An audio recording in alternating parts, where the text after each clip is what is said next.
There's forest fires all around me. The smoke is insane and it is really hot. So I made the decision that I was going to head home for a while. So I'm currently at home, parked in my driveway, and I'm going to hunker down until, well, the weather cools off, the smoke breaks, and the forest fires are a little bit calmer. If you've seen the news, if you've heard any reports about Western Canada, you're going to know that, well, this is bad forest fire year number 5 out of 5 or whatever it is. And this year, the forest fires are really bad around Jasper National Park.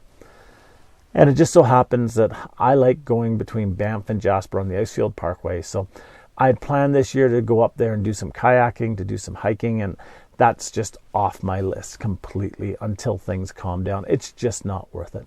So I'm currently parked here in my driveway, and it's going to be another warm day. So I thought I'd do a video about something that I've seen, well, a lot lately. And that is the problems of finding a spot to park at night that's legal. Now, I've been doing this a lot of years. It used to be when I was young with my dad that we could park anywhere in our station wagon and spend the night. There was no issues. On my last few trips, I've noticed a lot of places have come up with signs that say no overnight parking, maximum 2-hour parking, no camping. So what are good places to camp? What are bad places to camp? I'm going to give you, as we go on in this video, some of the places I like to camp. But let's go into where you can't. Well, it's pretty straightforward. If there's signs that say no overnight camping, no overnight parking, you can't. Just accept that. You can't. And I hear so many people online, and I know they're trolls. I really do. I know these are people who are just trying to get a rise out of other people. That say, well, I've got a broken down van and I want to park it for the next year. Do you think I can park in a Walmart parking lot? Come on, people, be realistic. Like, use your head. No, you can't park it for the next year in a Walmart parking lot. Come on. So if there's signs that say no overnight parking, even at the Walmarts, even at the Cracker Barrels, even at the Bass Pro Shops, if there's signs that say no overnight parking, don't park there.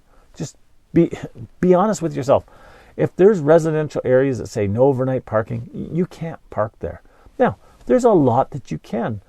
I have kids who live in different areas of our province, and I can go to their homes and I can park on the streets in front of all of their houses. The only one that has a little bit of an issue is one of my daughters lives in a condo project, and I can park on the street with no problem. I can even park in their parking lot for 2 nights, but after the 2 nights, I have to park back on the street again. So there's regulations and there's stuff, and it's pretty straightforward. So where can you park? Well, we've heard it before. Walmarts allow parking. Cracker Barrels. Bass Pro Shops. Some people say Lowe's allows parking. Some people say that it's Home Depot that allows parking. And so on and so forth. But you have to even check these places. Many Walmarts have now put up signs saying no overnight parking. And some of these are big signs. And some of them say patrolled. Some of them say you will be ticketed and towed. So you need to check. You need to make sure that in that area, that's still legal. And I understand why there's problems. I really do. There's a local Walmart, and it has been a dump for the longest time. And they've started to enforce it. And they've started to clean up, and they've started to chase people out of there. Many of these people, or many of these places, will allow people, and that's better, to park there for an hour or 2 hours or 4 hours or 8 hours or 12 hours. But then they put, that's it, you're gone. So you have to check to make sure what that area is allowed. If it's 4 hours, obviously you're not going to get an overnight sleep out of it. If it's 8 hours and you pull in there at midnight and you're gone by 6, hey, fine, no problem. If it's overnight, then hey, it's overnight. Be gone in the morning. So follow those rules. But where do I like to park? Where are my favorite spots? Well, my number one favorite is a residential area, preferably a quiet street, not a main street. And I love that. Like I said before, all my kids, they live in quieter areas, and I can park on the streets in front of all of their places, and I really don't hear anything. I really don't get bothered. I don't hear noise. There's not a lot of vehicles passing. So I love that. But what happens if I'm in a community where, well, there is no residential parking allowed? Maybe it's all by a special permit. Maybe there's signs up that say 4-hour maximum parking. Where do I park? Well, in these areas, I'll park in the commercial area, the industrial area. My favorite, I drive a Ford van, so guess where my favorite is? I park outside of a Ford dealership on the roadway, as long as it's not a busy area. I'll park in an industrial area, by a factory or something that only works till 5 o'clock or 6 o'clock. And I pull in there at 7 or 8 at night, and I'll stay there at night. Now, be careful where you're parking in these areas. Don't block people's driveways. Don't block businesses' driveways.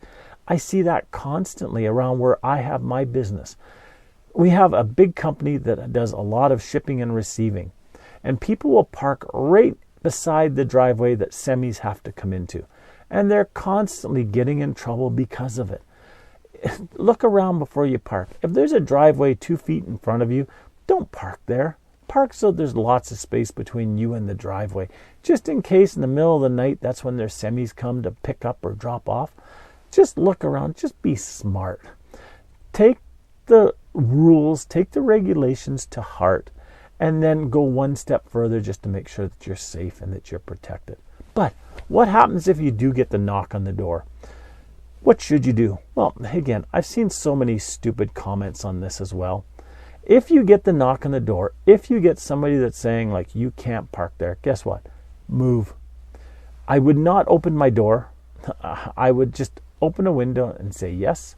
And if somebody says you can't park there, just say I'll be gone in 5 minutes and pull off and move to somewhere else, well away from them, and just be done with it. I used to have an area in a town that I knew very well, that I knew that if I pulled up, even in my regular vehicle, to park there to go and see a customer, I knew that I would come out and there would be a note on my vehicle saying, please do not park here. Because the people in that area were very picky, very particular. I'm trying to be nice when I say it. So just watch the areas that you're parking in and just understand that some areas, even if you're allowed to park, it's just not worth it if somebody's going to make your life miserable. I do a lot of cycling, and I've heard people say, well, when I'm on my bike, I have the right to. Well, yeah, you have the right to go through an intersection if the other people have a stop sign. But if they don't stop at the stop sign and they hit you, their car is probably not going to be damaged, but you're going to be in the hospital or you're going to be dead. What's the same with camping in a van? If you want to cause an issue, if you want to cause a fight, chances are you're going to come out on the bad end of things. So just be smart.